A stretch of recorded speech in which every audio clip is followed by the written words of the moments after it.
ก็ไปยังธรรมสภาชั้นดาวดึงส์ชั้นที่2หลังจากโปรดพุทธมารดาก็มีวันที่เราเรียกว่าวันทำบุญตักบาตรเทโรหณะออกพรรษาแรมค่ำ1 เดือน 11ก็เดินทางกลับจากสวรรค์ทำให้เราได้มีโอกาสเห็นพุทธานุภาพวันพระเจ้าเปิดโลกนะครับเห็นเรียกว่าพรหมเทวดาเห็นมนุษย์เห็นสัตว์อบายแล้วก็มนุษย์เห็นเทวดาเห็นสัตว์อบายแล้วก็สัตว์อบายก็เรียกว่าเห็นในสามแดนโลกธาตุทั้งสวรรค์พรหมมนุษย์สัตว์อบายทั้งหลาย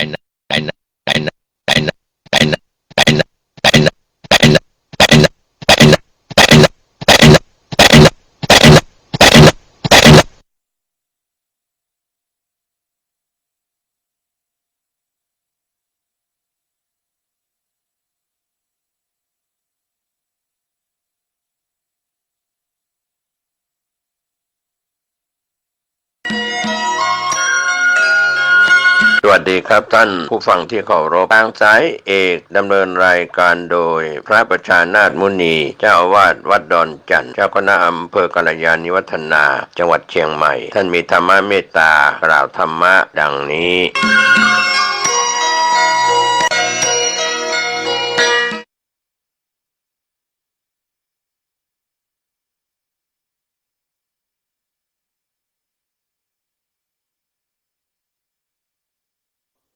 เราใช้ความคิดมันจะเบียดเบียนทำลายแต่ถ้าสมาธิความคิดอาศัยสมาธิเนี่ย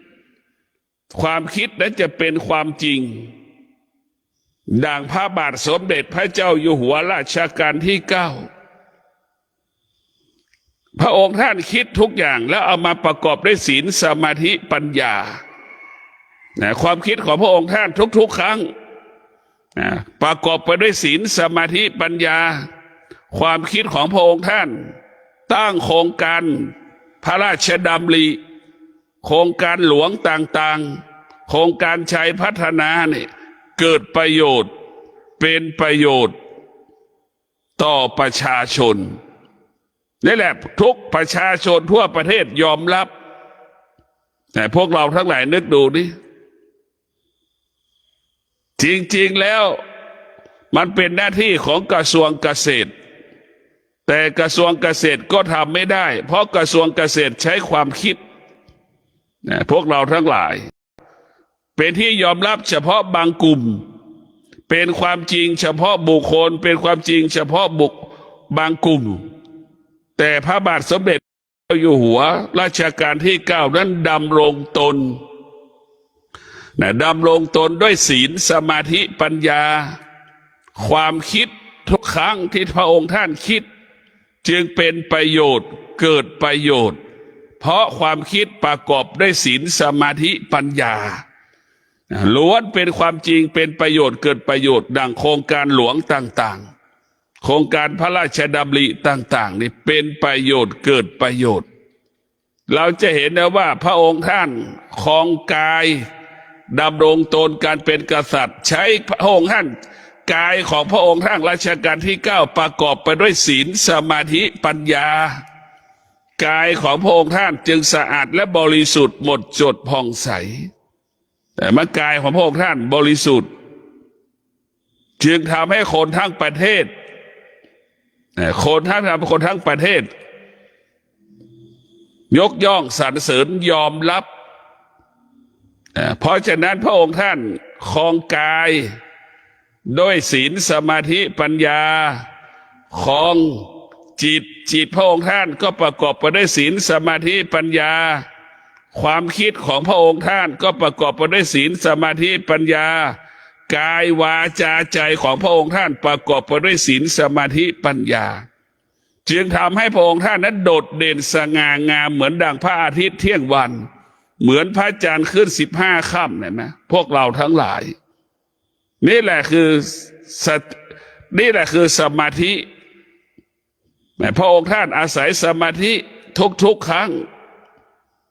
พระองค์ท่านอาศัยสมาธิแล้วพระองค์ท่าน รัชกาลที่เก้าเป็นพระมหากษัตริย์ที่ผิดปกติจากกษัตริย์ทั่วโลกในยุคปัจจุบันพระองค์ท่านดำรงตนเหนือประชาชนก็คือมีความอดทนเหนือกว่าประชาชนมีวิริยะภาคเพียรเหนือกว่าประชาชนมี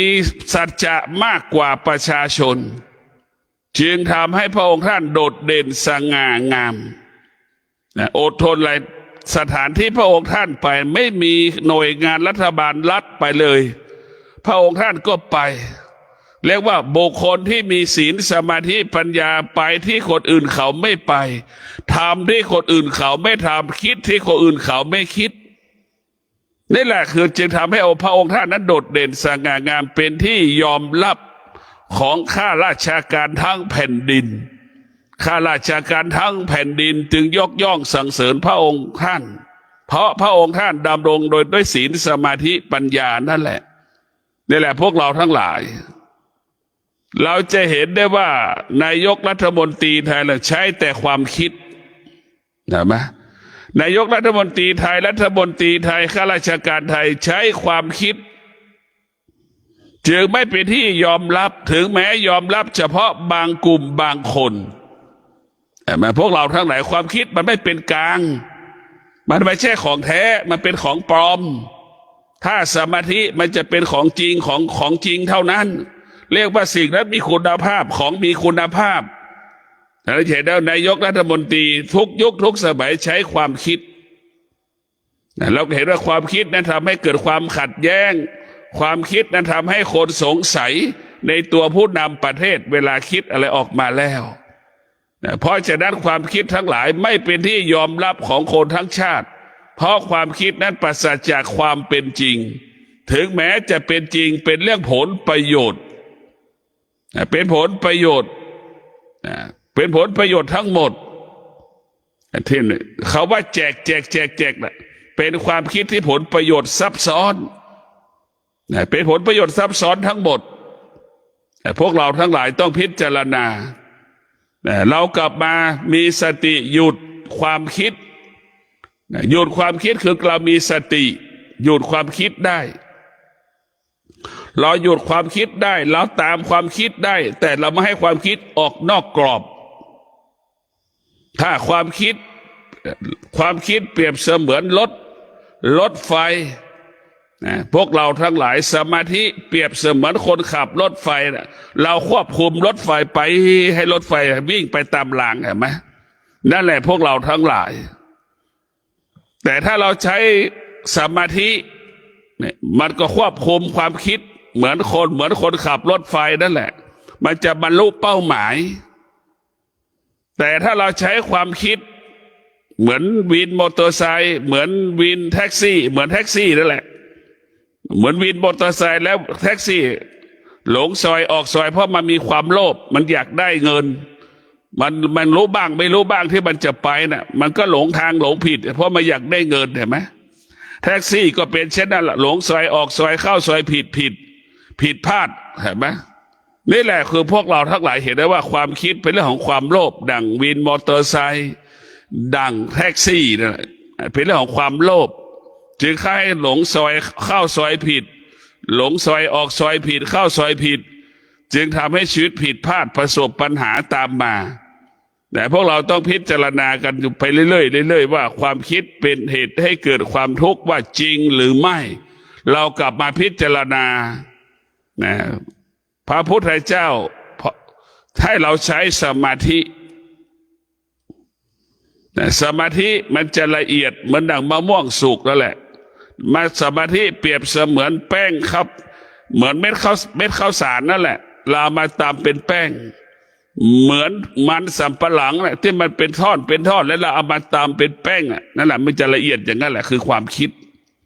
ถ้าอาศัยสมาธิแล้วมันจะละเอียดสมาธิมันจะละเอียดถ้าเรามีความคิดแล้วปราศจากสมาธินี่มันจะเป็นโทษเป็นพิษเป็นภัยต่อชีวิตเราถ้าเราใช้ความคิดแล้วเอาสมาธิไปกำกับความคิดมันจะเป็นประโยชน์เกิดประโยชน์ต่อชีวิตของเราแต่พวกเราทั้งหลาย เราได้รู้แล้วว่าความคิดเนี่ยมันเป็นคิดไม่ได้คิดไม่ออกเลยเห็นไหมอย่างเช้าเนี่ยคิดไม่ได้คิดไม่ออกว่าจะเอาข้าวที่ไหนให้ลูกกินจะหาเอาเงินที่ไหนลูกไปเรียนหนังสือ100 บาทยังไม่มีในกระเป๋าอย่างเงี้ยเป็นทุกข์มากนะแต่มาคิดแต่พอถึงเวลามันเสร็จมันก็ง่ายมันก็ง่ายนะพอถึงเวลาแล้วมันจะบังคับเราจะไปคิดก่อนพอถึงเวลาแล้วมันจะเป็นอีกอย่างหนึ่งถ้าเราคิดเนี่ยมันจะทำให้เราเส้นเลือดตีบตันแตกบ้างเป็นอัมพฤกษ์อัมพาตบ้างเป็นสโตรกบ้างอันนี้แหละคือความคิดจึงทำให้เราเป็นโรคสารพัดโรค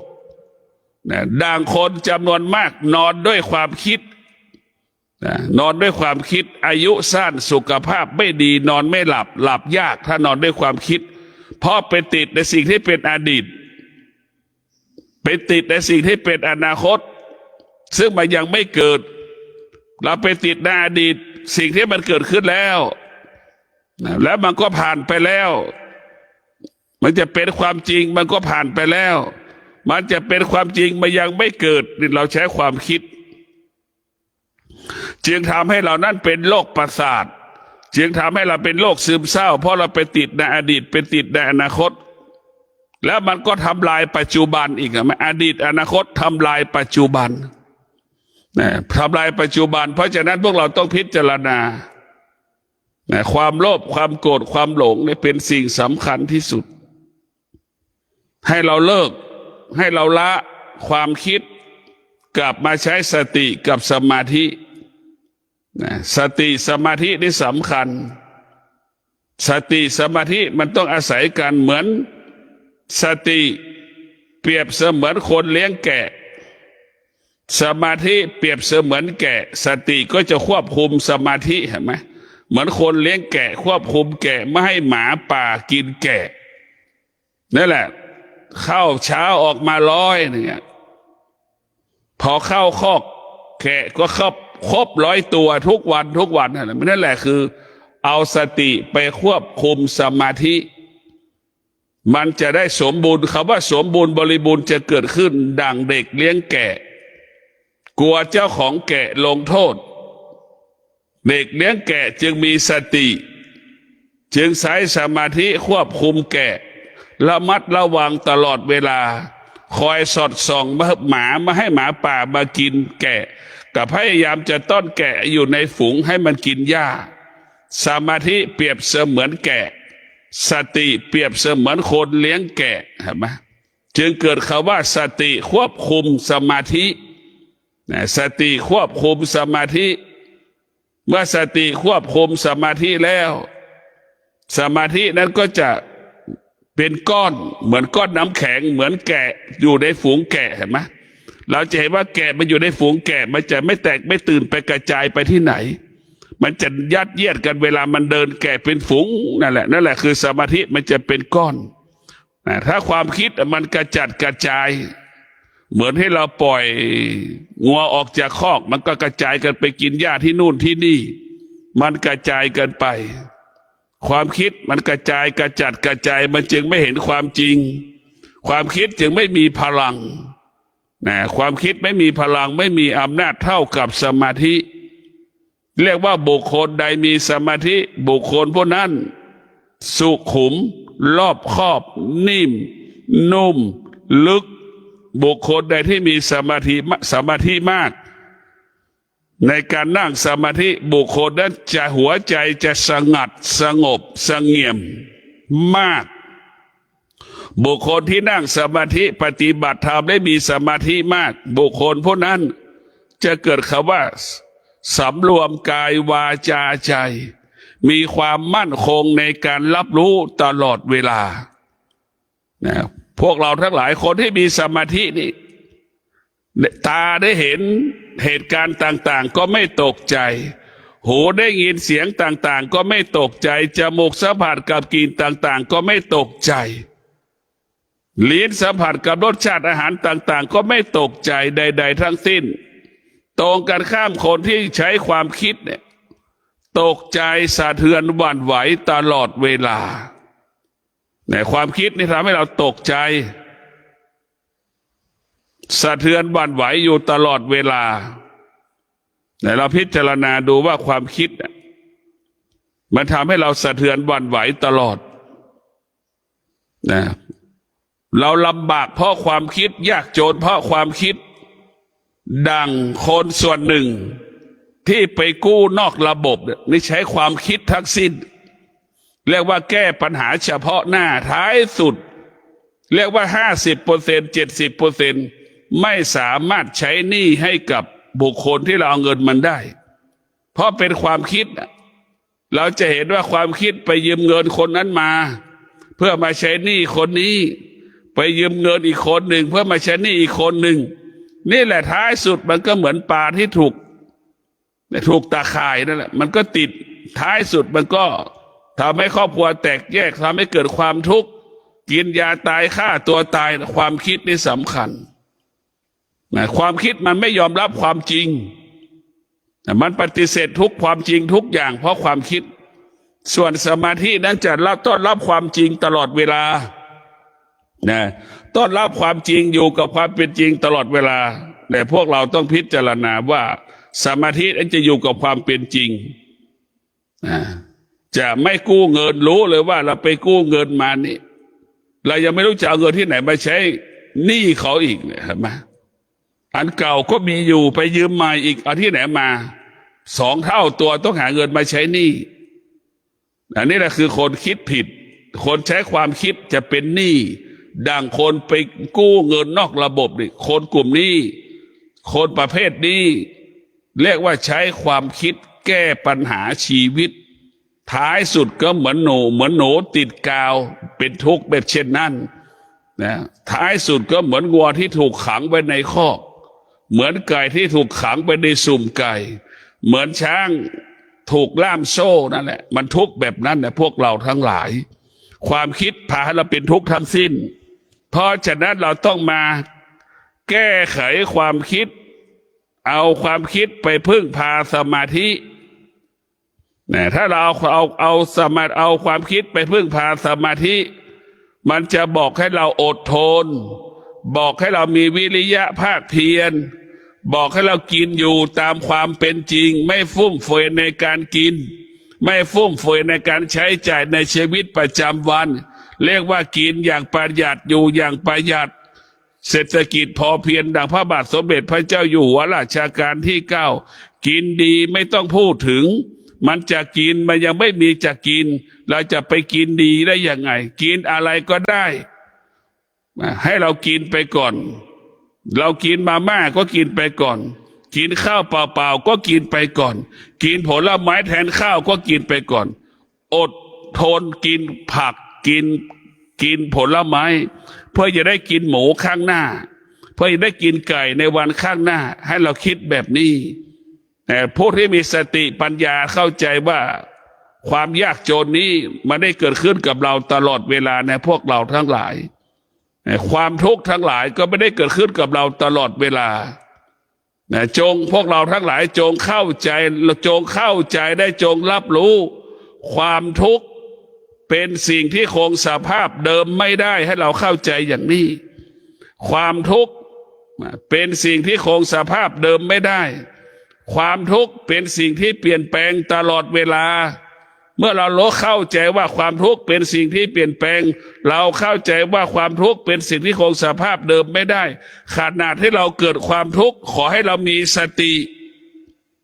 ควบคุมจิตไม่ให้ตกอยู่ใต้อำนาจความทุกข์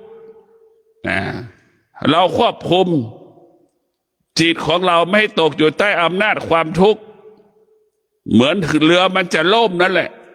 เรามีสติที่จะประคับประคองเรือท้ายสุดเรือมันก็ไม่ล่มถึงแม้เรือมันล่มแล้วก็จับขอบเรือให้เรามีสติแบบนี้แต่มันจะผ่านความทุกข์ไปได้หลุดพ้นจากความทุกข์ไปได้แต่พวกเราต้องกลับมาคิดพิจารณาเราไม่หลงในความสุขแล้วก็ไม่หลงในความทุกข์หลงที่ทำให้เราตายกับตายทำลายชีวิตเราหมดหลงนี่มีแต่ทำลายชีวิตเราหมดเหมือน บุกผู้ชายที่มีครอบครัวแล้วไปหลงผู้หญิงอื่นที่ไม่ใช่ภรรยาตนเองเห็นไหมชิบหายหมดเอาเงินไปเอาเงินไปล่อผู้หญิงที่ไม่ใช่ภรรยาของเราอ่ะเนี่ยนี่แหละพวกเราท่านหลายเอาเงินเป็นสื่อกลางเอาเงินเป็นสื่อการไปสร้างความสัมพันธ์ด้วยเงินท้ายสุดผู้หญิงที่เรารู้จักที่ไม่ใช่ภรรยาเรามันก็จากเราไปอีกวันหนึ่งมันกินไม่อิ่มเห็นไหมมันก็จากเราไปนี่แหละพวกเราทั้งหลายความคิดเป็นเช่นนั้นพวกเราต้องกลับมาสนใจใส่ใจสมาธิหนุ่มสาวคนไหนที่ใช้สมาธิเป็นเหตุให้รักกันด้วยสมาธิมันจะทำให้เรานั้นอดทนเรารักกันด้วยสมาธิเราไม่ได้รักกันเพราะความราคะเราไม่รักกันด้วยราคะนะ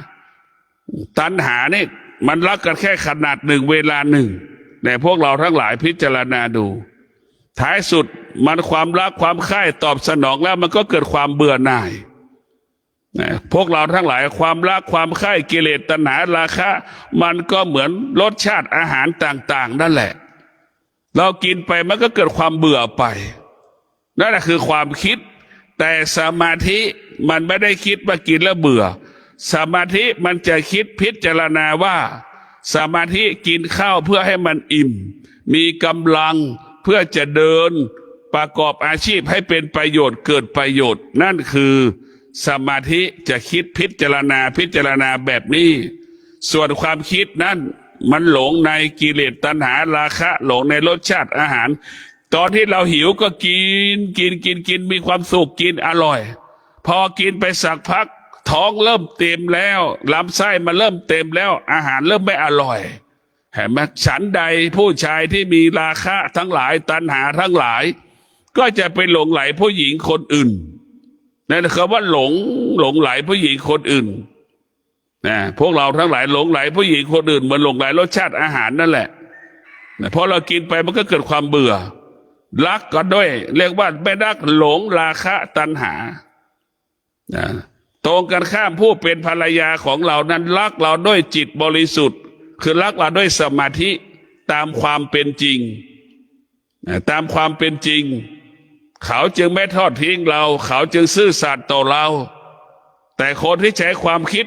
เป็นคนที่ไม่ซื่อสัตย์อย่าได้คนที่ใช้ความคิดมันไม่ซื่อสัตย์เด็ดขาดความคิดคือความโลภ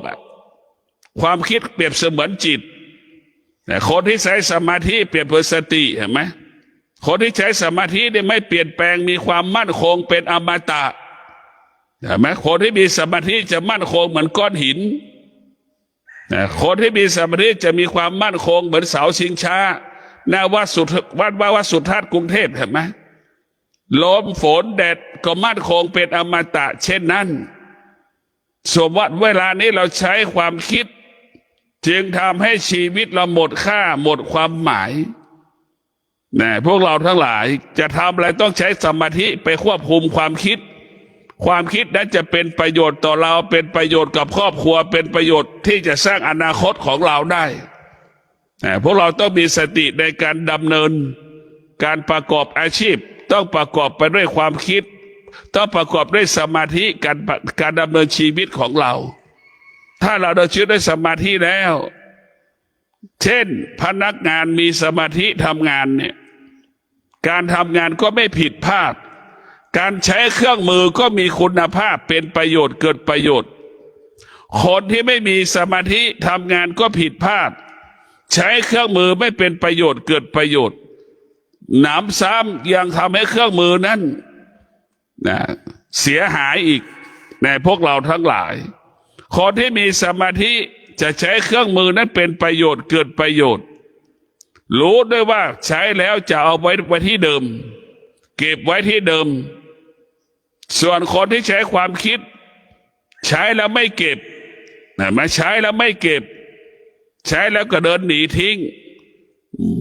อยากเห็นความคิดก็เห็นลูกของเรานั่นแหละลูกของเรากินข้าวแล้วก็ลุกหนีไม่ยอมเก็บถ้วยเก็บช้อนเห็นไหมพวกเราเห็นพิจารณาดูในความคิดเปรียบเสมือนลูกของเราเห็นไหมกินข้าวแล้วมันก็เดินลุกหนี จะกินข้าวมันก็ไม่ยอมมาจัดโต๊ะเก้าอี้มาสร้างภาระสร้างปัญหาให้กับผู้เป็นแม่อยากเห็นแม่ไหม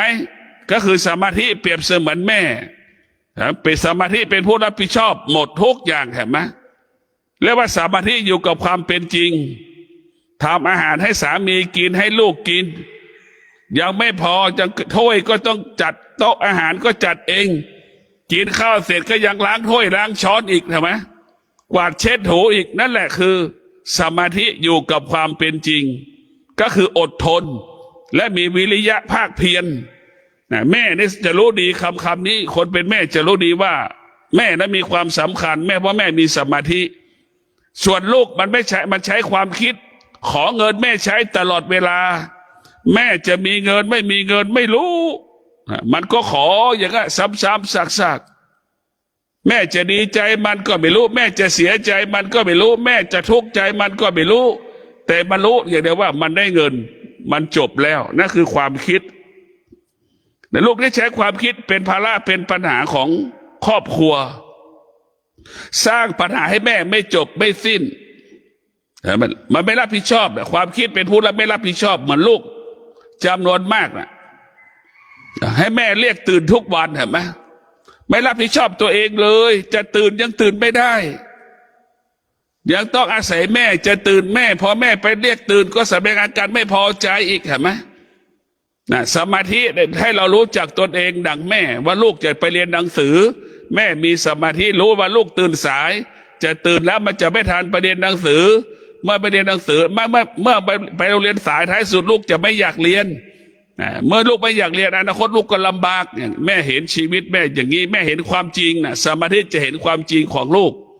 ส่วนลูกมันไม่เห็นความจริงของชีวิตไม่เห็นความจริงของความจริงเพราะเป็นความคิดคือเอาใจตัวเองอยากนอนก็นอนตื่นสายเห็นไหมลูกจำนวนมากพ่อแม่เรียกทุกวันไม่มีลูกคนไหนที่แม่ไม่เรียกตื่นไม่มีนั่นแหละคือความคิดไม่สามารถปกครองตนเองได้ไม่สามารถปกครองตนเองได้ไม่สามารถคุ้มครองตนเองได้สมาธิปกครองตนเองได้คุ้มครองตัวเองได้รักษาตนเองได้พวกเราทั้งหลายดังเด็กวัดเด็กกำพร้าวัดดอนจันทร์และพิจารณาดูขับเคลื่อนชีวิตด้วยเวลาตี 5 ตี 4:40ตีระฆังตื่นแล้วพวกเราทั้งหลายตี 4 ตี 5:20เลยจะเริ่มสวดมนต์ไหว้พระแล้วแต่พวกเราทั้งหลายผมต้องพิจารณาพึ่งพาตนเองอาศัยตนเองและต้องมีสติอยู่กับความเป็นจริงตี 4:50นี่ตื่นแล้วตี 4:50ตื่นพิจารณาดูพอเราวัดดอนจันทร์ได้ใช้เวลาเป็นตัวกำหนดทุกคนต้องตื่นเสมอเหมือนกันหมดเพราะนั้นเด็กวัดมีสติมีสมาธิใช้สติใช้สมาธิในการควบคุมการดำเนินชีวิตอยู่วัดดอนจันทร์7 โมงจะเดี๋ยวว่าตี 5:40ตี 4:40ตื่นตี 5:30ตี 5:25ทำวัดสวดมนต์6 โมงเก็บกวาด6 โมงครึ่งอาบน้ำ7 โมงรับประทานอาหารอย่างนี้ในพวกเรามันจะขับเคลื่อนด้วยเวลาจึงเกิดคำว่าทำทุกอย่างให้มันเป็นปกติสมาธิมันจะเป็นเช่นนี้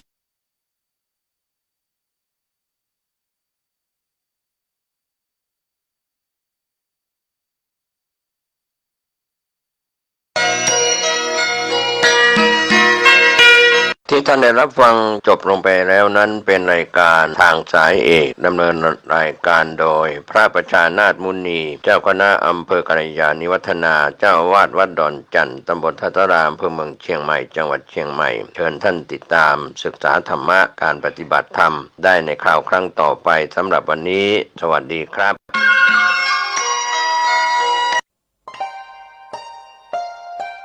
ท่านกำลังรับฟังสถานีวิทยุสาธารณะจังหวัดเชียงใหม่คลื่นพัฒนาคุณภาพชีวิต FM 92.25 เมกะเฮิรตซ์บริหารและจัดการโดยวัดป่าแดงมหาวิหารส่งกระจายเสียงจากเลขที่ 71 หมู่ที่ 14 บ้านใหม่หลังมอ ตำบลสุเทพอำเภอเมืองจังหวัดเชียงใหม่รหัสไปรษณีย์50200หมายเลขโทรศัพท์0818815690 0520000636-7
ขอความสุขความเจริญในธรรม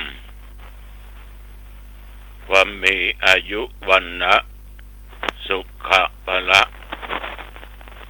จุงบังเกิดมีแก่ญาติแก่โยมท่านผู้ฟังทั้งหลายทุกท่านทุกคน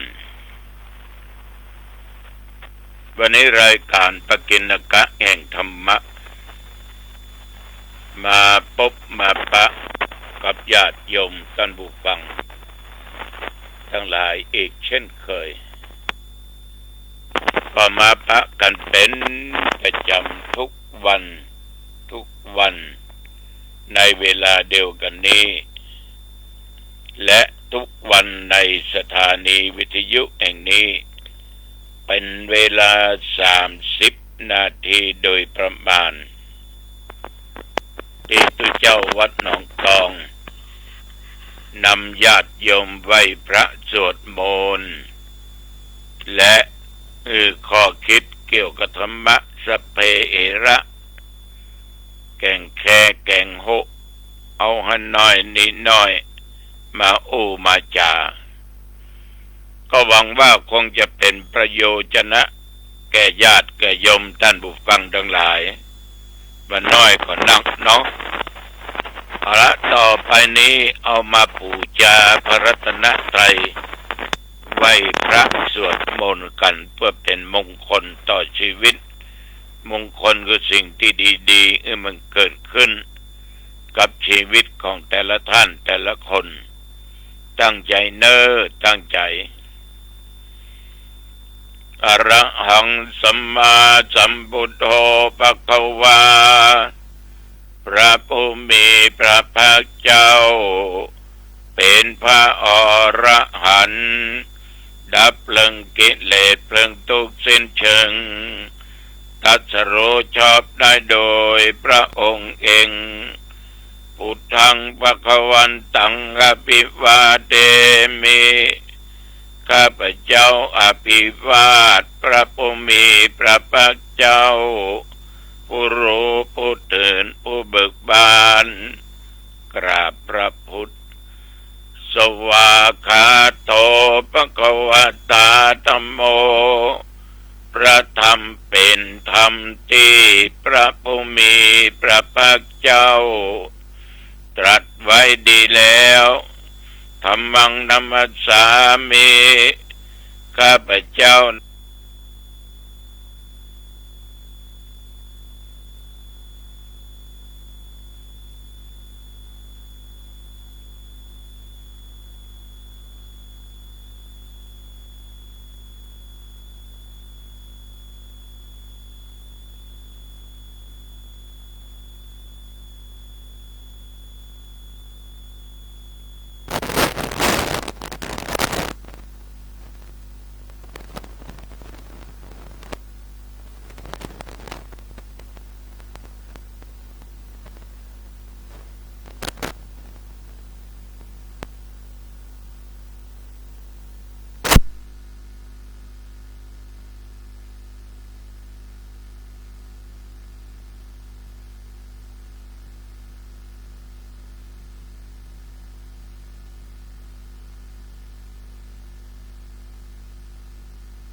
เจริญสุขญาติโยมท่านผู้ฟังทั้งหลายทุกท่านทุกคนวันนี้รายการปกิณกะแห่งธรรมะสพเพละก็มาพบปะกับญาติกับโยมท่านผู้ฟังทั้งหลายอีกเช่นเคยเจ้าวัดหนองตองมาปะญาติโยมเป็นประจำทุกวันในเวลาเดียวกันนี้และก็ทางสถานีวิทยุแห่งนี้เป็นเวลา30 นาทีโดยประมาณวันนี้สมาภาพก็ได้มาพบปะกับญาติกับโยมอีกเช่นเคยต้องขอบใจต่อญาติต่อโยมทุกท่านทุกคนที่ติดตามฟังรายการนี้มาด้วยดีตลอดต่อไปนี้ก็ขอเจริญพรทุกท่านตั้งอกตั้งใจบูชาพระรัตนตรัยสวดมนต์กันเพื่อเป็นมงคลต่อชีวิตของแต่ละท่านแต่ละคนตั้งใจเนอะอรหังสัมมาสัมพุทโธภควาพระผู้มีพระภาคเจ้าเป็นพระอรหันต์ดับเพลิงกิเลสเพลิงทุกข์สิ้นเชิงตรัสรู้ชอบได้โดยพระองค์เองพุทธังภวันตังอภิวาเทมิข้าพเจ้าอภิวาทพระผู้มีพระภาคเจ้าผู้รู้ผู้ตื่นผู้เบิกบานกราบพระพุทธสวากขาโตภควตาธัมโมพระธรรมเป็นธรรมที่พระผู้มีพระภาคเจ้าตรัสไว้ดีแล้ว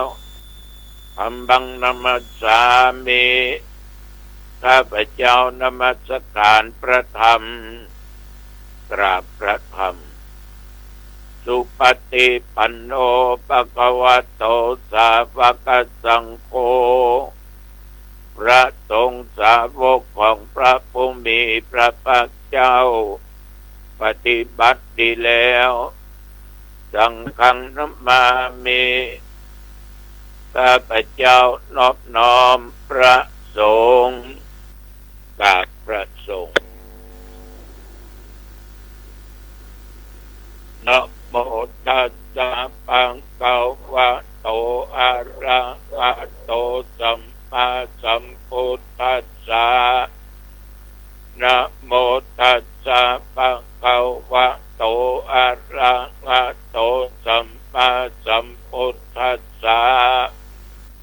นะโมตัสสะภะคะวะโตอะระหะโตสัมมาสัมพุทธัสสะพุทธังสรณังคัจฉามิธัมมังสรณังคัจฉามิสังฆังสรณังคัจฉามิตุติยัมปิพุทธังสรณังคัจฉามิตุติยัมปิธัมมังสรณังคัจฉามิตุติยัมปิสังฆังสรณังคัจฉามิตติยัมปิพุทธังสรณังคัจฉามิตติยัมปิธัมมังสรณังคัจฉามิตติยัมปิสังฆังสรณังคัจฉามิอิติปิโสภะคะวะอะระหังสัมมาสัมพุทโธวิชชาจารณะสัมปันโนสุขโตโลกวิโภอนุตตโรปุริสธัมมาสารถิ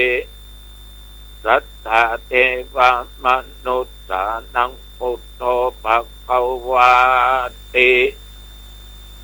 ยันตุนิมิตตังอวะมังคะลัญจาโยจะมานะโพสะโพนัสสะสัทโธปะปะกะโหโตสุปินังอะกันตัง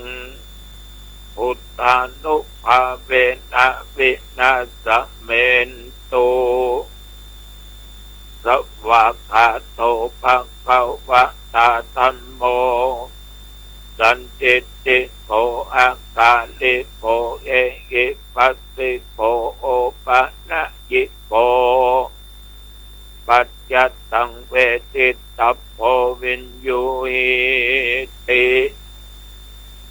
ยันตุนิมิตตังอวะมังคะลัญจาโยจะมานะโพสะโพนัสสะสัทโธปะปะปะโอโตสุปินังอะกันตังธัมมานุภาเวนะวินาสเมนตุสุปฏิปันโนภะคะวะโตสาวกสังโฆอุจุปฏิปันโนภะคะวะโตสาวกสังโฆยายะปฏิปันโนภะคะวะโตสาวกสังโฆสามิจิปฏิปันโนภะคะวะโตสาวกสังโฆยะติตังจัตตาลิปุริสยุคขะนิอัฏฐะปุริสปุคลาเอสะภะคะวะโตสาวกสังโฆอาหุนายโยภาหุนายโยทักขินายโยอัญชลิกรณิโยอนุตตรังปุญญเกตังโลกัสสาติยันตุนิมิตตังอวะมังคะลัญจาโยจะมานะโพสะโพนัสสะสัทโธปะปะกะโหโตสุปินังอะกันตังสังฆานุภาเวนะวินาสเมนตุ ยะโตอังภาคินิอริยยะจาติยะจาโตนาปิจานามิสันจิจาปันนังชีวิตาวโรเปตาเตนะสัจเจนะโสติเตโอตุโสติกัปปัสสะโอจังโคสัตติสังฆาโตตัมมันังวิจจโยตัสสะวิริยัมปิติปัสสติโพจังกาจัตตถาปะเรสัมมาตุเปกะโพจังกาสัตเตเตสัมปัฏฐังสินามุนีนาสัมมาตัคคาตาภาวิตาภาอุลิกตาสังวัตตันติอภิญญาญาณิพพานายาจะโพธิญาเอเตนะสัจจะวัจเจนะโสติเตโอตุสัพพทาเอกัสสมิงสัมมาเจนะโทโมคันลานัญจกัสสปังกิลาเนตุกิเตติสวาโพชังเคสัตตะเทสัญญิเตจะตังอภินันติตวาโรคามุตติสุตังคะเนเอเตนะสัจจะวัจเจนะโสติเตโอตุสัพพทาเอกตาตัมปะราชาปิเกลันเยนะปิปิริโตยุนตเตเรนะตัญเยวะปะนาเปตตวานะสัตตรังสัมโมติตวาจะอภัตตาตัมหาพุทธาสิทานัสโสเอเตนะสัจจะวัจเจนะโสติเตโอตุสัพพทาปะเอนะเตจะอภัตตาเทนันนัมปิปะเอสินังมัคคะอัตตะกิเลสวะปัตตานุปติธัมมะตังเอเตนะสัจจะวัจเจนะโอตุเตโสติเตโอตุสัพพทาสัพพะตัวพุทธรัตนังโอสัตถังอุตมังวะรังกิตังเทวมนุสสานังพุทธเตเชนะโสตินานัสสันตุปัตถวาสัพเพทุกขาวุปัสสะเมนตุเตสัพพะตัวธัมมะรัตนังโอสัตถังอุตมังวะรังปะลีลาอุปัสสะมานังธัมมะเตเชนะโสตินานัสสันตุปัตถวาสัพเพปัญญาวุปัสสะเมนตุเต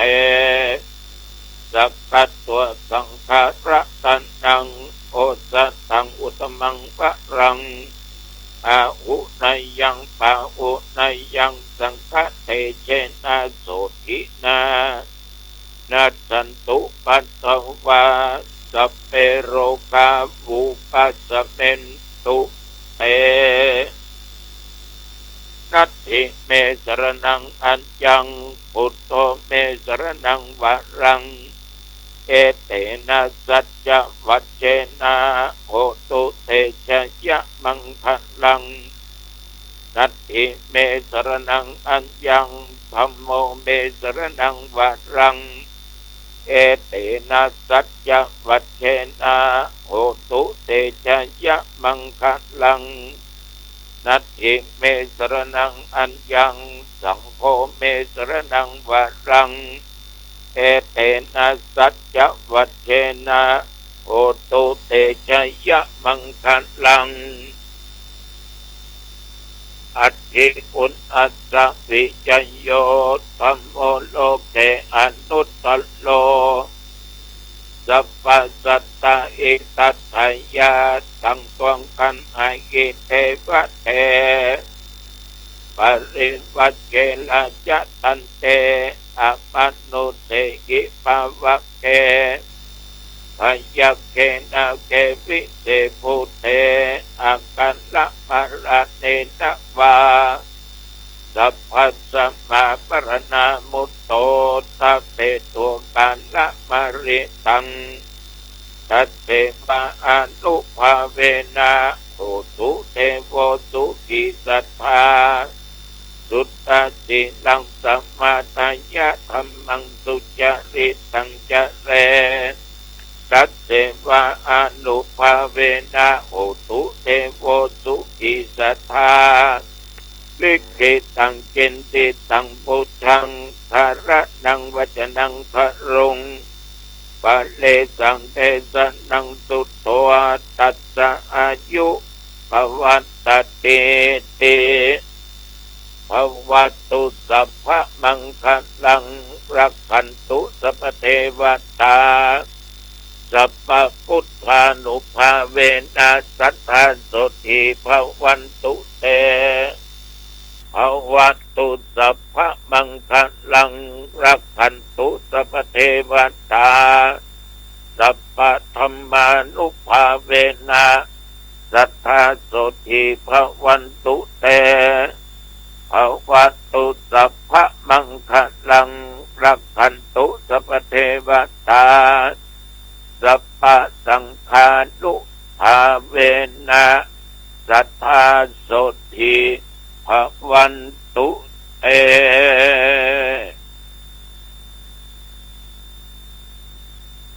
โดยบทพุทธานุภาพธรรมานุภาพสังฆานุภาพบทนัสการบทยันทุนนิมิตตังบทโพชฌังคะปริตและบทสกัดตัวอัตถิอุณัสสวิจัยโยบทพระคาถาเหล่านี้จงมารักษายังตนตัวข้าพเจ้าและญาติโยมหญิงชายทั้งหลายที่ตะลงโลกาเปียทิเจ็บไข้ได้ป่วยอย่างหนักอย่างร้ายกินยาก็บ่หายหมอยาก็บ่หายขอฤทธิพุทธานุภาพธรรมานุภาพสังฆานุภาพบทสาธยายมนต์อันศักดิ์สิทธิ์จงมากำจัดโรคภัยไข้เจ็บต่างๆที่เกิดมีแก่ข้าพเจ้าและญาติโยมท่านผู้ฟังทุกอย่างขออันตรธานสัวหายมีกายใจอันแข็งแรงแม่นตนข้าพเจ้าและญาติโยมเดินทางไปเหนือใต้ตกออกไปใกล้ตกสลอกทุกปองไปก็ให้มีชัยกลับมามีโชคมีใจปราศจากอุทกภัยวาโยภัยอัคคีภัยอุปติภัยโรคาภัยภัยอันตรายต่างๆอย่าได้มากำมากายมีความสุขกายสบายใจจำเริญด้วยสติปัญญาประตั้งตัวตนอยู่ในความประมาทแม่นญาติโยมทำการค้าการขายการงานใดๆก็ขอสำฤทธิ์ผลอายุวันโนสุขขังพลังจงบังเกิดมีแก่ทุกคนกรมอุตุได้ประกาศบอกตักเตือนคือระวังเรื่องฝนเรื่องลมกระตกที่เงากระตกที่เปิ้นเหมือนว่าตะวันว่าตั้งห่างดงลงบะตอนเย็นแต่วัดหนองตองไม่มีสักหยดไม่มีสักเม็ดและเอาจังอู้กันว่าฝนตกบ่ค่อยใบไม้เฮ้ย ที่งั้นตกที่นี่บ่ตกนับตั้งแต่ตะวันมาจนถึงปัจจุบัน24 ชั่วโมงธรรมาและยมก็บุญมีผ่านมาอีก1 วันและต้องผ่านต่อไปจนถึง120 วัน120 ปีญาติโยมท่านผู้ฟังตะวากินของงายแล้วก็มีคุณโยม แม่แสงล่าดาวเรืองและยมอ่อนอนงดาวเรืองบ้านจังเกียนอำเภอเมืองจังหวัดเชียงใหม่ได้มากระทำบุญอุทิศการไปหาอดีตพ่อหลวงชวนดาวเรืองที่ล่วงลับดับขันไปเป็นประจำทุกเดือนทางครอบครัวก็มีความดีอกดีใจ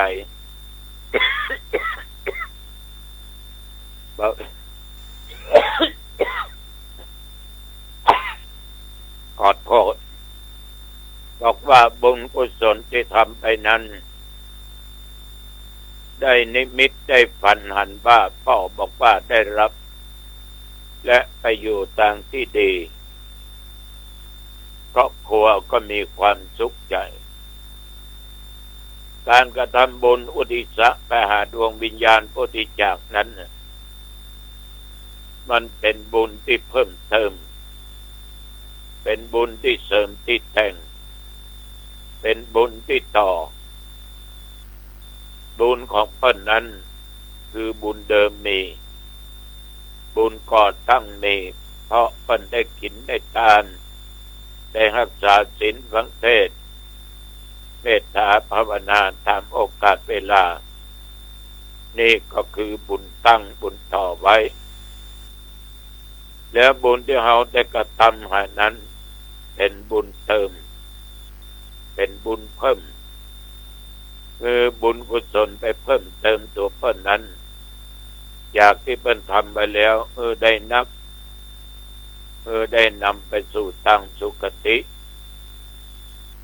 ก็เหมือนกับเอาเข้าร้าน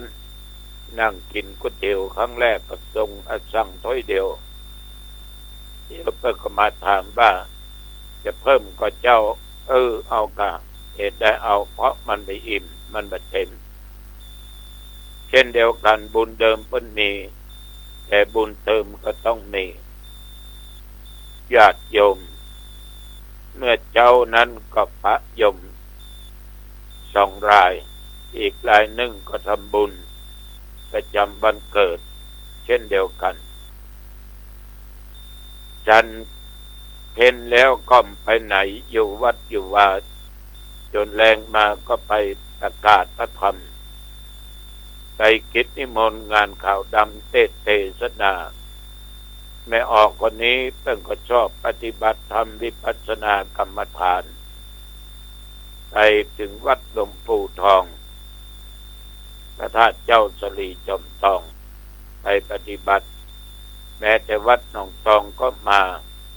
ชอบทำบุญสุนทานอายุได้61ก็จากโลกนี้ไปตามภาวะตามการ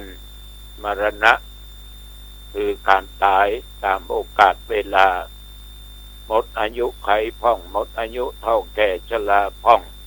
ด้วยโรคาเปียธิพ่องโยมแม่ก็จากไป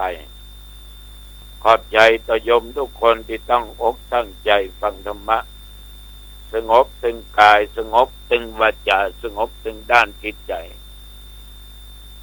คำว่าธรรมะนั่นน่ะคือสภาพที่ทรงตัวเองคือสภาพที่ทรงตัวเป็นของจริงเป็นอมตะ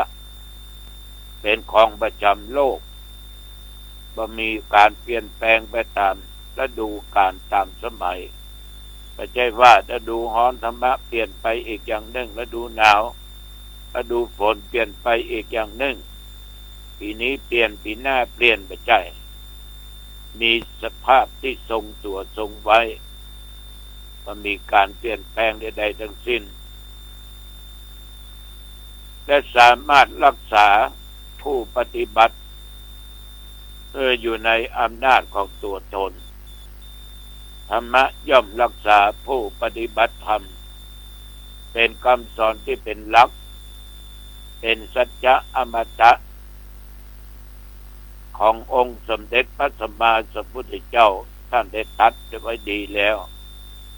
ตัดไว้ชอบแล้วตัดถูกต้องแล้วคือตัดไว้อย่างบ่ผิดเป็นคำสอนที่เป็นสัจธรรมดังกล่าว เป็นความจริงเป็นหลักเป็นแกนบ่เคลื่อนคลาดจากความเป็นจริงนี่คือธรรมะธรรมะเป็นสิ่งที่พิสูจน์ได้ญาติโยมไม่ล่วงการไม่ล่วงสมัยและมีความหมายเป็นหลายในหลายอย่างธรรมะคือหน้าที่ธรรมะคือความถูกต้องธรรมะคือเหตุผลธรรมะคือความจริงธรรมะก็คือความยุติธรรมถ้าเอามาแยกก็เป็นอย่างนี้ก็มีจำนวนนักหากจะสรุปลงสั้นๆก็คือหนึ่งเดียวคือความไม่ประมาทดังนี้เป็นต้นดังที่เป็นปัจฉิมววาทขององค์สมเด็จพระสัมมาสัมพุทธเจ้าที่พระองค์ตรัสว่าอัปปมาเทนะสัมปาเทถะขอเธอทั้งหลายจงยังคิดทั้งปวงเพื่อถึงพร้อมด้วยความไม่ประมาทเถิด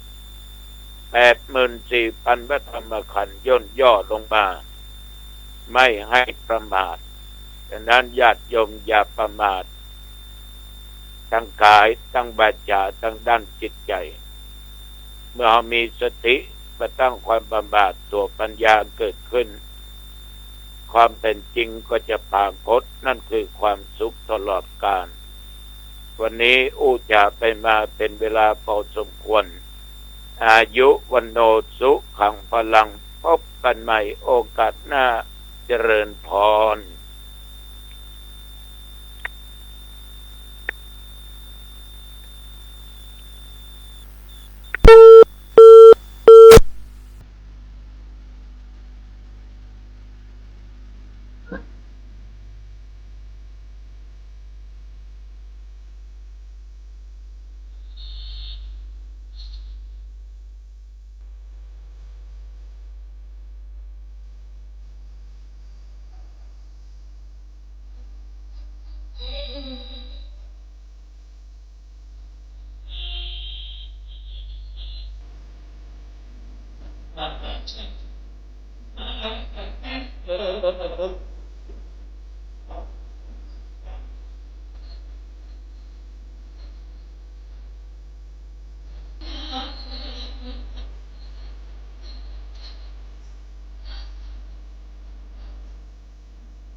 พื่อการประชาสัมพันธ์โครงการปรับภูมิทัศน์และพัฒนาปรับพื้นที่รอบอุโบสถวัดป่าแดงมหาวิหารมติคณะกรรมการบริหารวัดป่าแดงมหาวิหารครั้งที่ 4/2567 ได้เห็นชอบและอนุมัติให้ดำเนินโครงการใช้เงินบริจาคและเงินสะสมของวัดเพื่อพัฒนาปรับพื้นที่ของวัดป่าแดงมหาวิหารจึงขอเชิญชวนผู้มีจิตศรัทธาร่วมพัฒนาเพื่อถวายเป็นพระราชกุศลถวายพระเจ้าสามฝั่งแกนและพระเทวี พระเจ้าติโลกราชพระเมืองแก้วและอดีตเจ้าอาวาสวัดป่าแดงมหาวิหารขอเชิญชวนผู้มีจิตศรัทธามีเจตนาร่วมในข่าวครั้งนี้โอนเงินผ่านธนาคารกรุงไทยสาขาสุเทพชื่อบัญชีวัดป่าแดงมหาวิหารเลขที่บัญชี 521-064-7501 สอบถามรายละเอียดเพื่อร่วมทำบุญได้ที่ 0818815690 ก็เป็นโครงการปรับภูมิทัศน์และพัฒนาปรับพื้นที่รอบอุโบสถวัดป่าแดงมหาวิหารตำบลสุเทพอำเภอเมืองเชียงใหม่จังหวัดเชียงใหม่โครงการนี้เริ่มดำเนินการท่านที่จะร่วมบุญร่วมกุศลร่วมอนุโมทนาได้บุญได้กุศลได้ความดีโดยทั่วหน้ากัน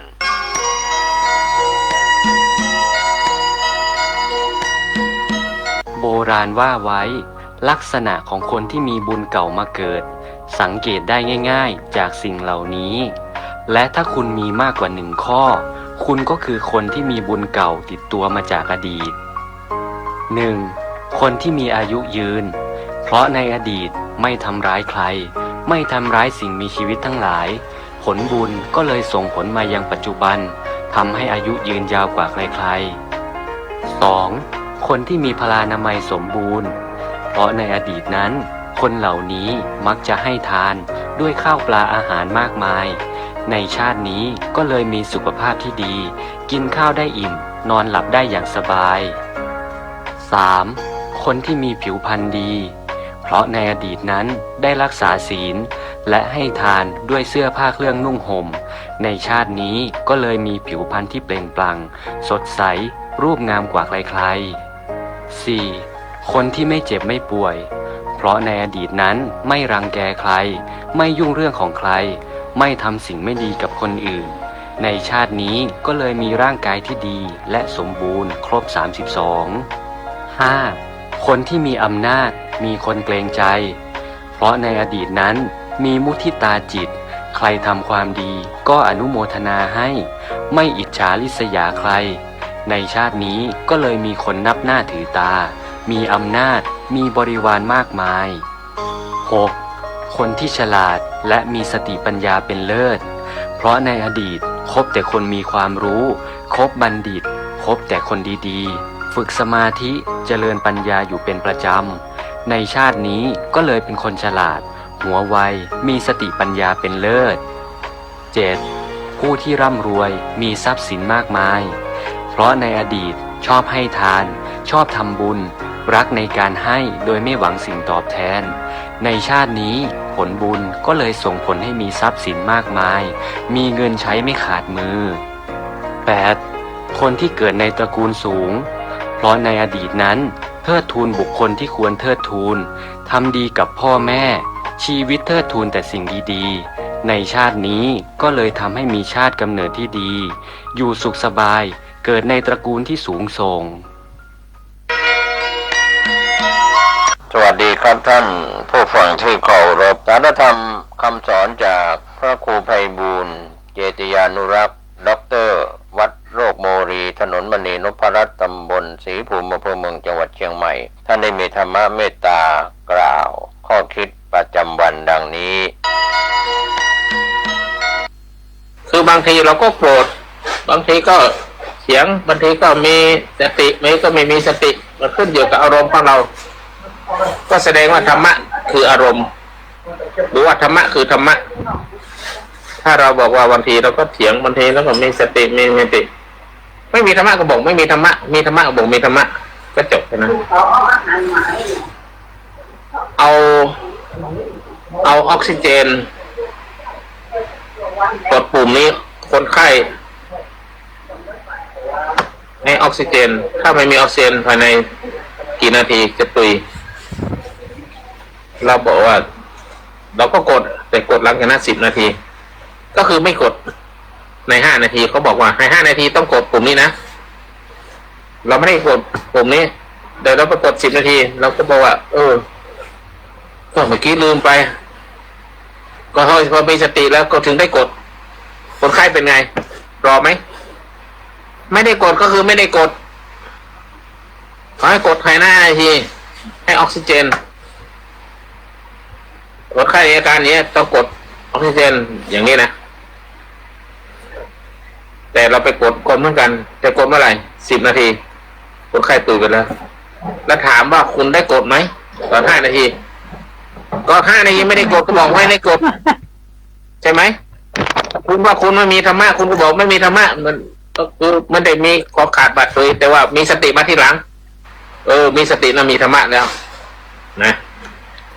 มันไม่ใช่เรื่องที่จะต้องมาโกรธมาเกลียดอะไร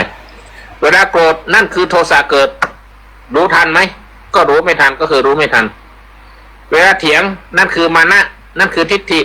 นั่นคืออัตตาเข้ามาแทรกอย่างนี้ถ้าฉันปิดไมค์แล้วคุณสาระเถียงขึ้นมาเนี่ยนั่นแหละมานะขึ้นมาแล้วทิฏฐิขึ้นมาแล้วอัตตาขึ้นมาแล้วปิดทำไมอย่างนั้นอย่างนี้แต่ถ้าไม่พูดอะไรด้วยความเกรงใจพระก็อีกเรื่องหนึ่งนะเวลาเรารู้ตัวแล้วหยุดนั่นสติเกิดแล้วถามว่าเวลามีอะไรนะเรารู้ตัวทันกี่นาทีกับพระอรหันต์รู้ตัวกี่นาทีอริยะรู้ตัวกี่นาทีอันเนี้ยคือจะได้วัดว่ามีธรรมะเท่าไหร่ถ้าเราบอกว่าก็ธรรมดามันวุ่นวายอย่างนั้นอย่างนี้ก็คือไม่มีธรรมะช่วงนั้นก็บอกว่าไม่มีธรรมะก็บอกไปก็แค่นั้นสติเกิดตอนไหนธรรมะเกิดตอนนั้นปัญญาเริ่มทำงานตอนนั้นสำคัญไม่ใช่ว่ายังโกรธอยู่หรือไม่เขาก็รู้แล้วก็ถึงไม่โกรธไงก็หยุดพูดหยุดเถียงหยุดอะไรอันนั้นน่ะสติมาแล้วปัญญามาแล้วช่วงนั้นมีธรรมะแล้วเดี๋ยวแต่สามัญว่าโกรธแล้วรู้ไหมเถียงแล้วเห็นไหมรู้แล้วหยุดได้ไหมอันนี้ต่างหากที่เดี๋ยวจะไปเอาไปยกไว้เนี่ยถ้าไม่เคยมีธรรมะเลยก็จะโกรธก็โกรธไปยาวไปเลยนะเถียงก็เถียงเอาจนชนะถ้าไม่ชนะไม่หยุดอย่างนี้นะอันนี้คือไม่มีธรรมะไม่เห็นใจตัวเองว่าตัวเองกำลังโกรธก็ไม่รู้หรอกคนมันเครียดไงจะต้องด่าคนมันวุ่นวายไหมมันอยู่ในลมนี่ไงมันต้องโกรธอย่างเงี้ยแต่เมื่อมีสติขึ้นมาแล้วหยุดได้เนี่ยแม้จะหยุดช้าก็ตามชื่อว่าธรรมะเริ่มกำลังทำเริ่มมีกำลังแล้วมีสติเมื่อไหร่หยุดเมื่อไหร่นั่นแหละธรรมะกำลังทำงานอันนี้คือธรรมะคือธรรมะมีสติเมื่อไหร่นั่นแหละทำงานไม่มีสติก็ว่าไม่มีสติก็บอกไป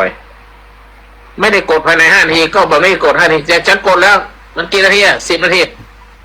แล้วคนไข้เป็นไงเขาบอกว่าหลังจาก5 นาทีขึ้นไปถ้ากดนี่คนไข้ตุยได้อย่างตุยไปแล้วไม่ได้กดก็คือไม่ได้กดอันนี้มันธรรมะมันตรงเป๊ะเลยไม่มีเอาใจใครธรรมะนี่ไม่เอาใจใครยังชอบคุณตักชอบคือบางทีเราก็โกรธบางทีก็เถียงบางทีก็มีสติก็ไม่มีสติมันขึ้นอยู่กับอารมณ์ของเราก็แสดงว่าธรรมะคืออารมณ์หรือว่าธรรมะคือที่ท่านได้รับฟังจบลงไปแล้วนั้นก็เป็นข้อคิดหลักธรรมคำสอนจากพระครูไพบูลย์เจติยานุรักษ์ด็อกเตอร์วัดโลกโมรีถนนมณีนพรัตน์ตำบลศรีภูมิอำเภอเมืองจังหวัดเชียงใหม่สารธรรมดีๆท่านติดตามได้ในคราวครั้งต่อไปสวัสดีครับ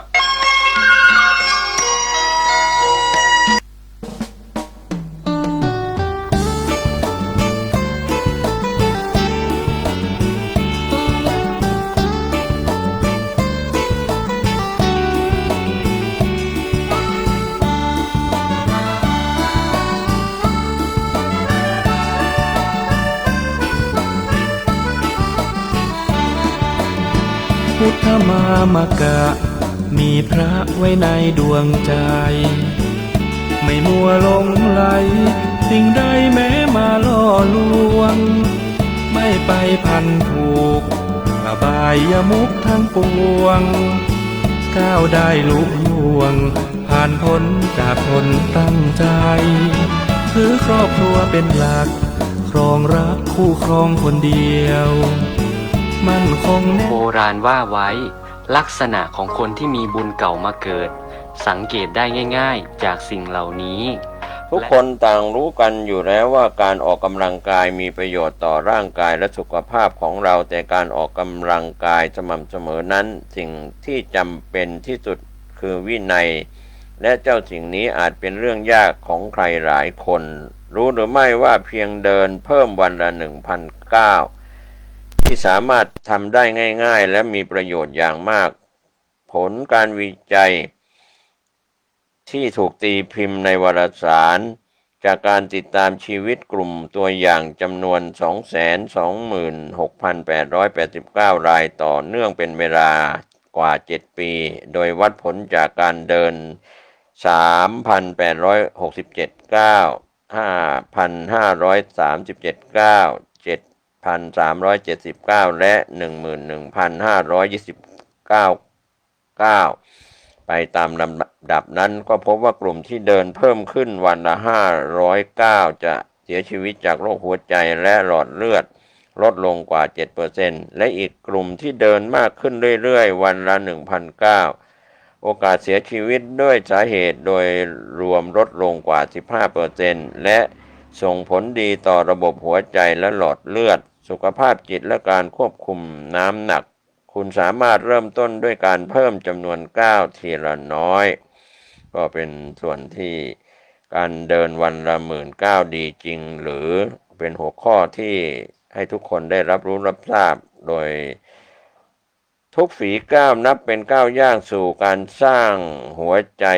แข็งแรงและทำให้อายุยืนยาวขึ้นยิ่งเดินมากยิ่งอายุยืนยิ่งเดินมากขึ้นหัวใจของเราก็ยิ่งแข็งแรงมากขึ้น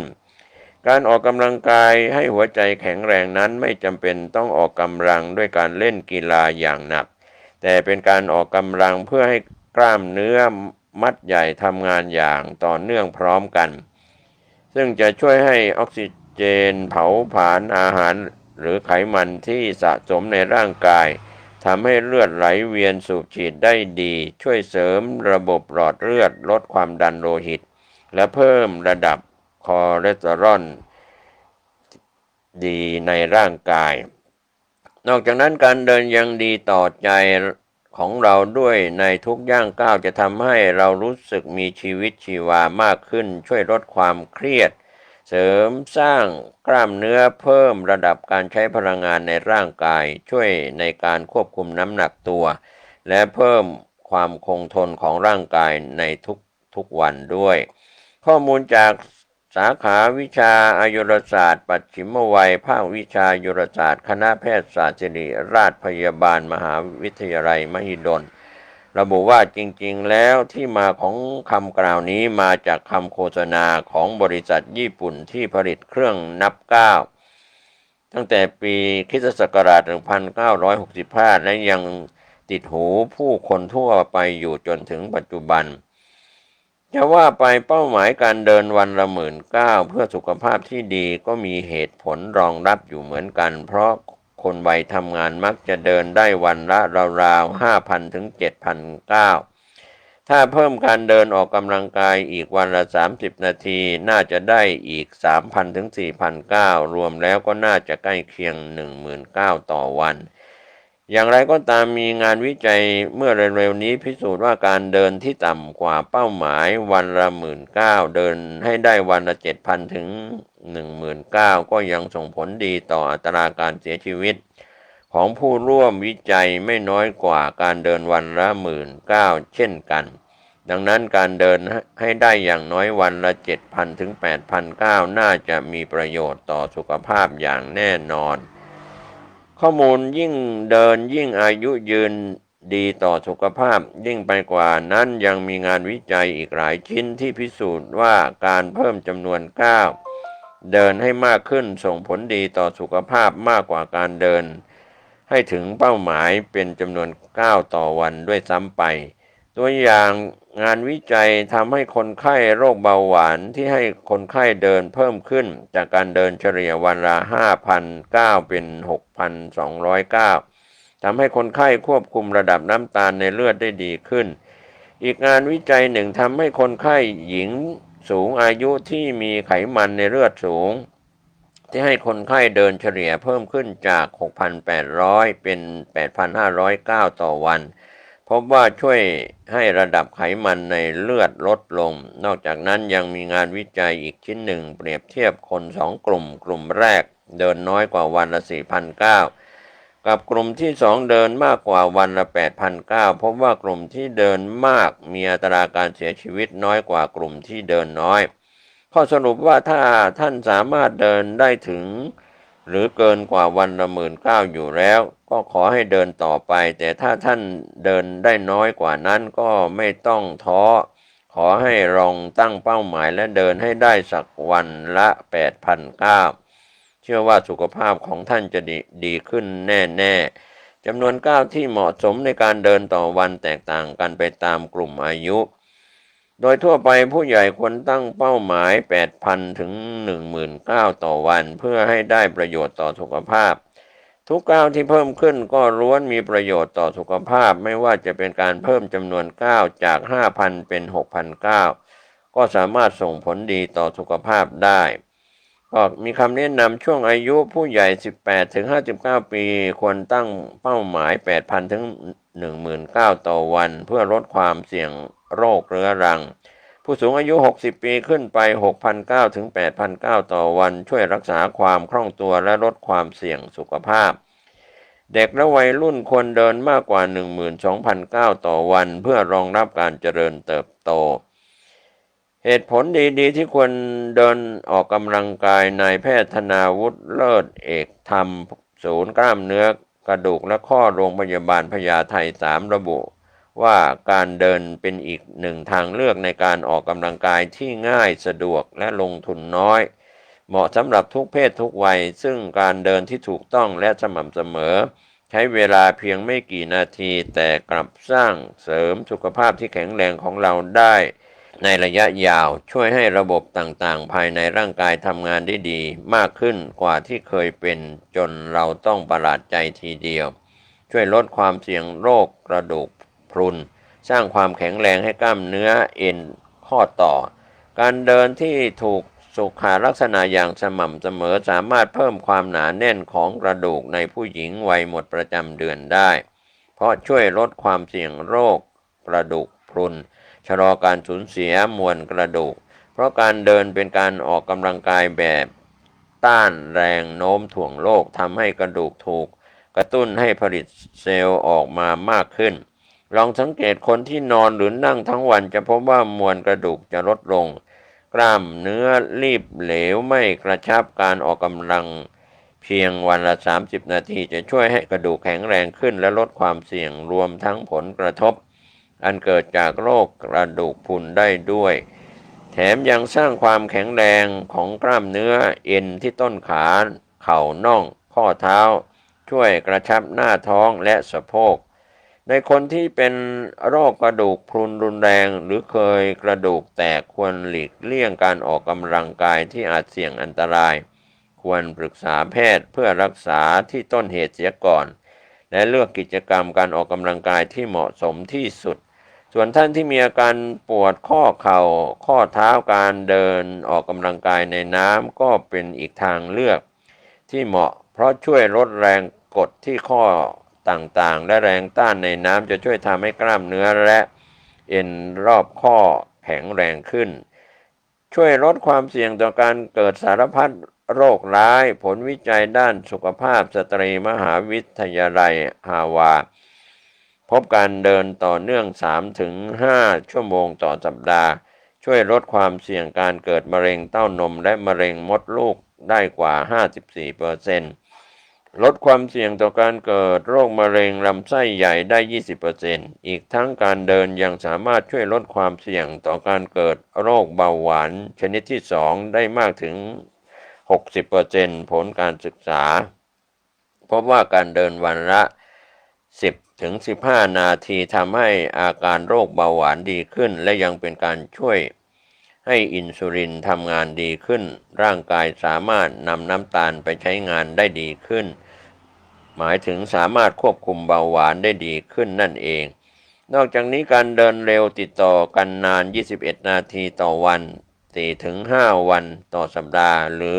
2.5 ชั่วโมงต่อสัปดาห์จะสามารถลดความเสี่ยงต่อภาวะโรคหลอดเลือดสมองและหัวใจได้ถึง 31%จึงมีคำกล่าวที่ว่าการเดิน1 นาทีจะทำให้ชีวิตยาวขึ้นอีก 12 นาทีเลยทีเดียว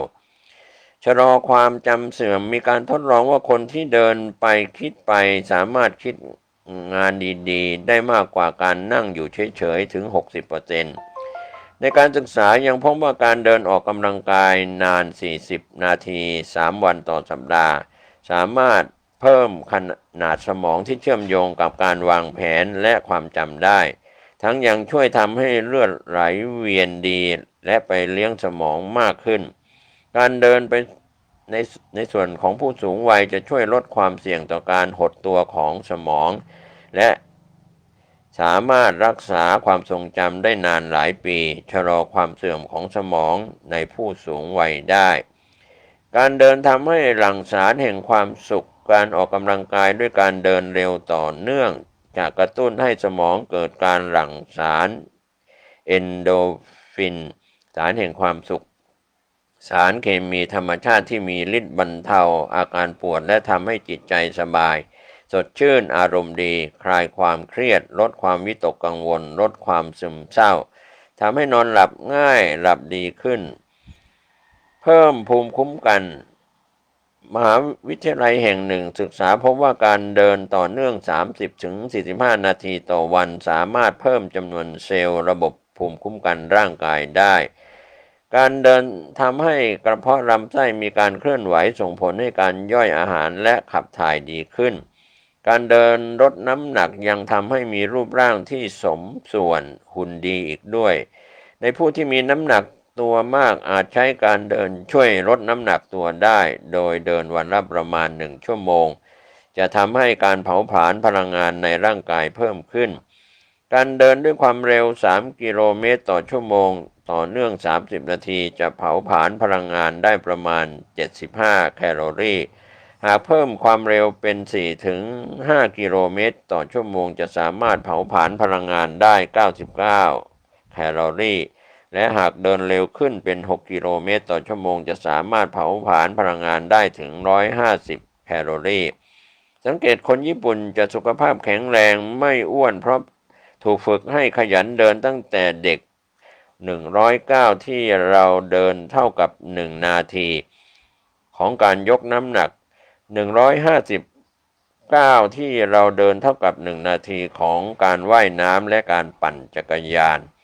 การออกกำลังกายด้วยการเดินที่ถูกสุขลักษณะเดินปล่อยไหล่สบายๆไหล่ไม่ห่องุ้มไม่ก้มจนเกินไปสายตามองตรงไปข้างหน้าประมาณ 5-6 เมตรเดินลงน้ำหนักด้วยส้นเท้าแล้วค่อยวางเท้าลงจนเต็มฝ่าเท้ากดปลายเท้า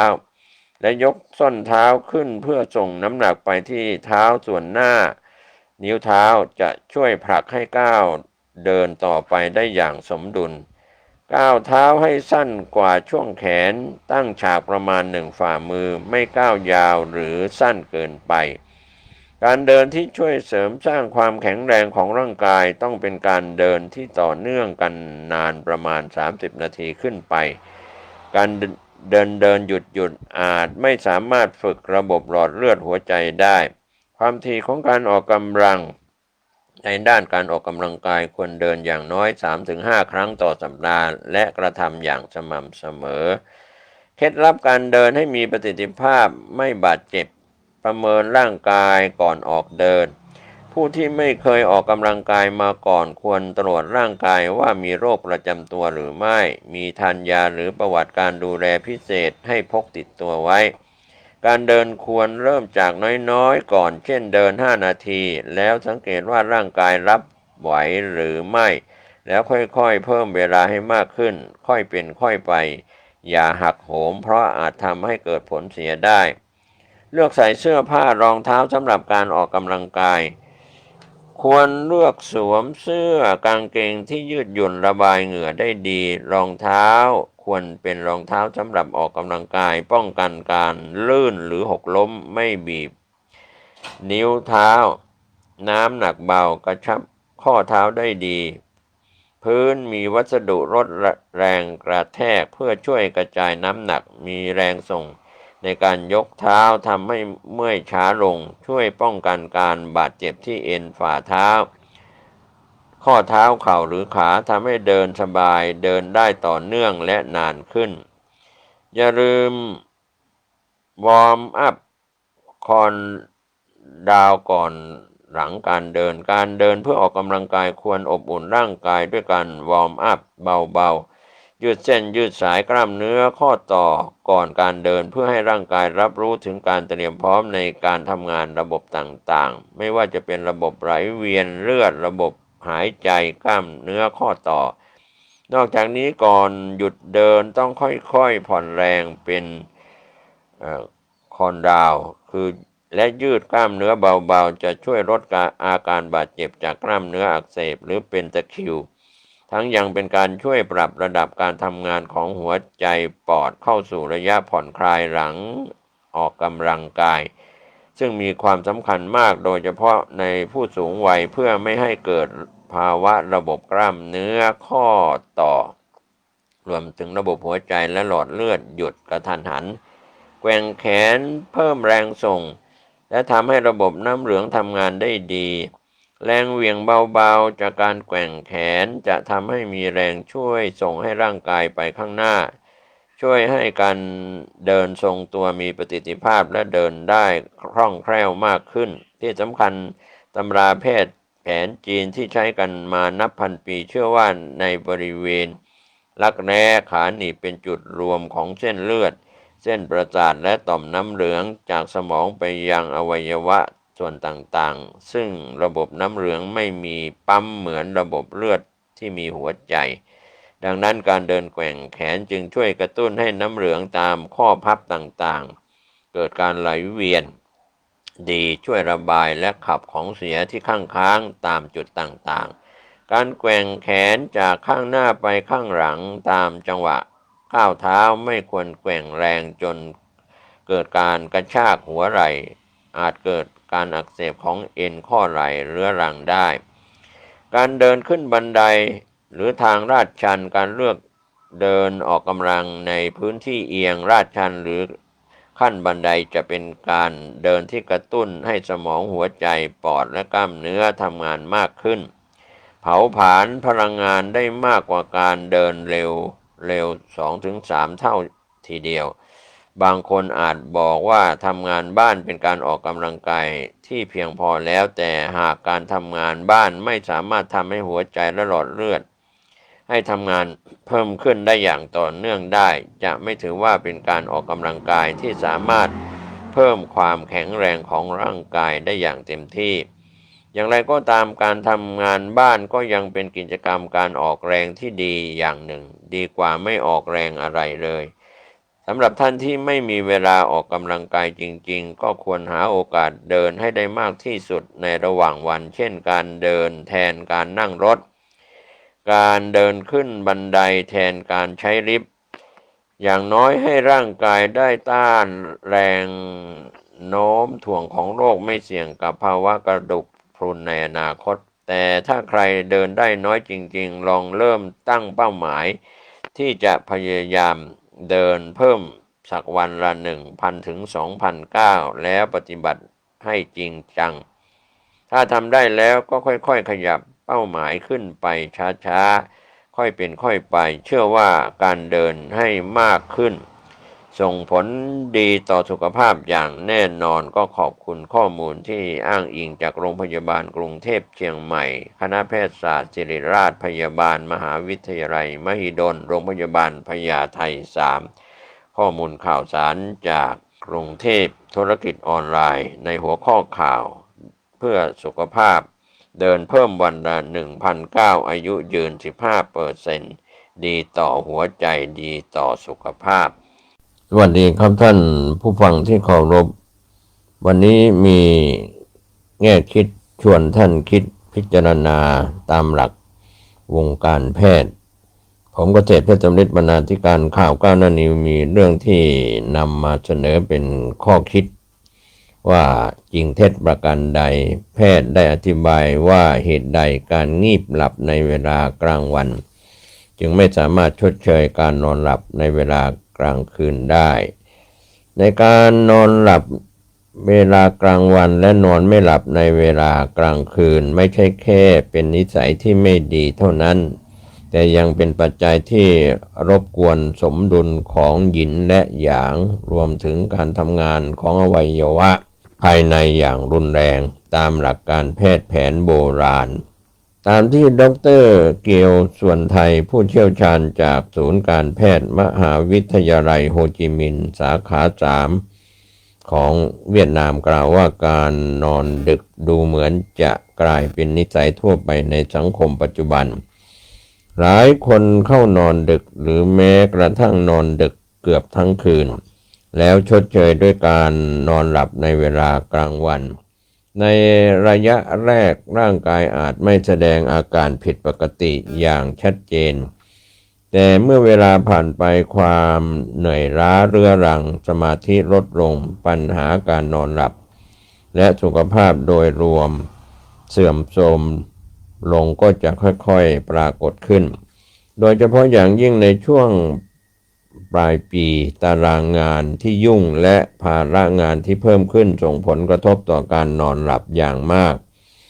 การตรวจพบปัญหาตั้งแต่เนิ่นๆและการปรับเปลี่ยนอย่างทันท่วงทีไม่เพียงแต่ช่วยให้การนอนหลับดีขึ้นเท่านั้นแต่ยังเป็นขั้นตอนสำคัญในการปกป้องสุขภาพในระยะยาวในวิถีชีวิตที่เร่งรีบในปัจจุบันอีกด้วยการนอนหลับที่เกี่ยวข้องกับหยินและหยางการแพทย์แผนโบราณก็มองว่าร่างกายมนุษย์เป็นองค์รวม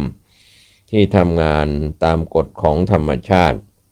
กลางวันเป็นของหยางกลางคืนเป็นของหยินเมื่อ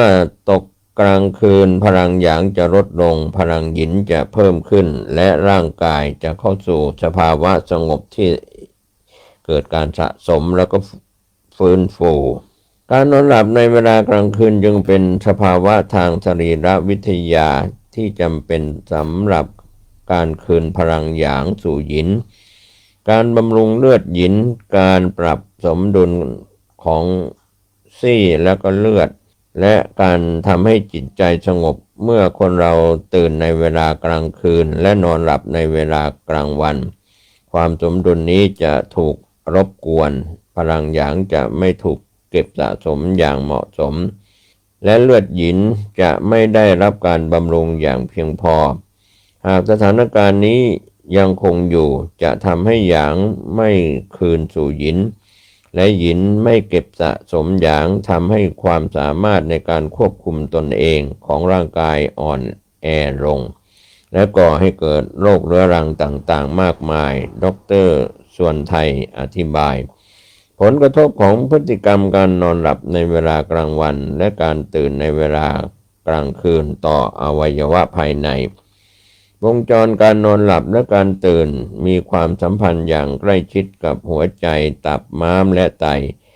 เมื่อจังหวะนี้ถูกรบกวนการทำงานของอวัยวะเหล่านี้ก็จะได้รับผลกระทบตามลำดับผ่านกลไกเฉพาะต่างๆผลกระทบต่อจิตใจเป็นอวัยวะที่ควบคุมจิตวิญญาณ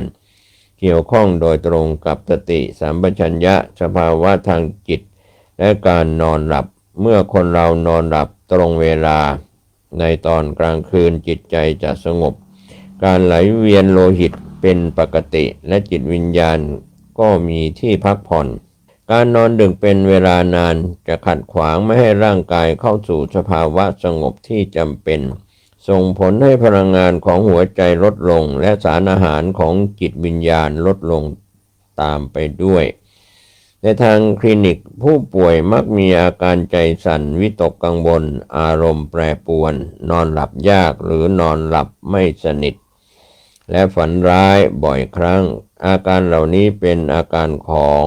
การแสดงพลังงานหัวใจไม่เพียงพอและความไม่สบายใจทางจิตใจซึ่งมักพบในผู้ที่มีนิสัยนอนดึกเป็นเวลานานผลกระทบต่อตับการนอนหลับในเวลากลางคืนมีบทบาทสำคัญในการรักษาสุขภาพของตับ